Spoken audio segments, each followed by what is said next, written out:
Muli po, isang magandang araw po sa bawat isa po sa atin. At muli po tayo na naririto upang magpahayag po ng mensahe ng salita ng Diyos. Ito po ay matutunghayan po natin sa aklat po ng Lucas. Ang kabanata ay 13, talatang 24.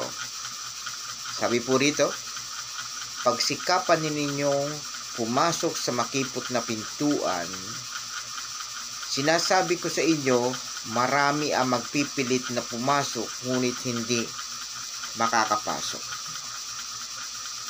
Ang nagsasalita po dito ay ang ating Panginoong Hesus. Ano po? At kanya pong sinabi dito na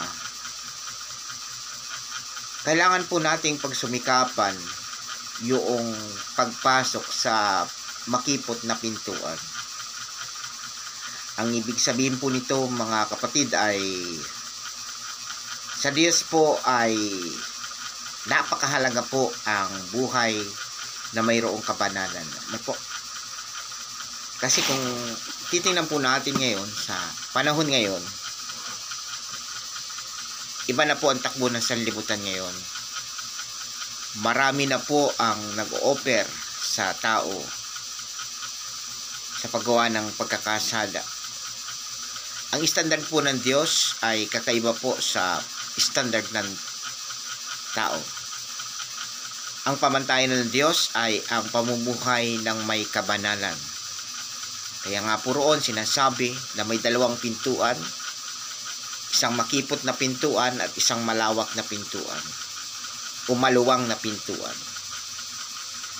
Sa buhay ng tao, kung magkaminsan ay tayo po ay palaging naroroon o nawiwili sa paggawa ng pagkakasala o ng kasalanan.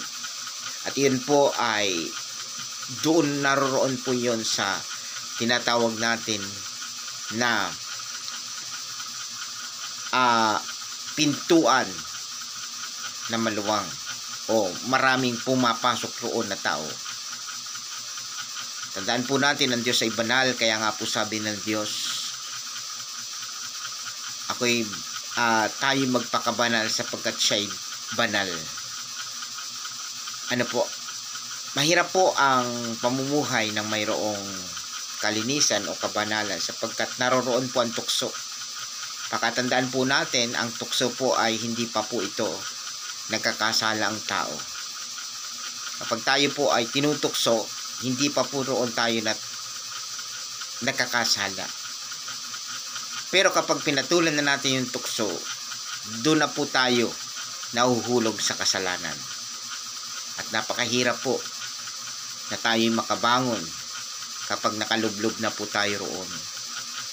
Pero sa awa at biyaya po ng Diyos, kapag totoo po talaga tayong sumampalataya at sinuko natin yung ating buhay, anuman po yung ating mga kahinaan, anuman po yung makasalanang umaalipin sa atin, ay kaya po tayong iangat ng Diyos. Kaya po tayo niya na palayain sa pagkakaalipin, sa pagkakasala. Ano po? Ang buhay po natin dito ay pansamantala lamang, mga kapatid. Ano po? Kaya nga po sinasabi ng Diyos na dumaan tayo sa makipot na pintuan. Tahakin natin yung matuwid na landas ng ating buhay. Sapagkat may consequence po iyon. Sa batas ng Diyos at sa batas ng tao, palaging mayroon consequence kung tayo po ay gagawa ng masama. Kaya po, pag-ingatan po natin yung ating pamumuhay. Ipamuhay po natin ang salita ng Diyos. Sumunod tayo sa kanyang ipinag-uutos, sapagkat siya ang nakakaalam ng pinakamabuti para sa bawat isa po sa atin. Hindi po niya tayo ipapahamak. Ano po? Sabi nga po, yung ating katawan ay templo ng banal na espiritu. Ano po? Ang sabi doon, ang babala na kung sino man ang sumira ng ating katawan ay pananagutan niya po ito. So hindi pa po huli ang lahat. Tayo po ay mamuhay ng may katuwiran at tahakin natin ang landasin na nais ng Diyos sa ating buhay. Yun lamang po. Isang paalala po, isang friendly reminder lamang po ito sa bawat isa po sa atin na tayo po ay magpatuloy at dumaan doon sa daang nais ng Diyos sa atin. Purihin po ang Panginoon. Magandang araw sa bawat isa po sa atin. Pagpalain tayo ng ating Panginoon. Sa Diyos po ang kapurihan. Salamat po sa iyong panonood.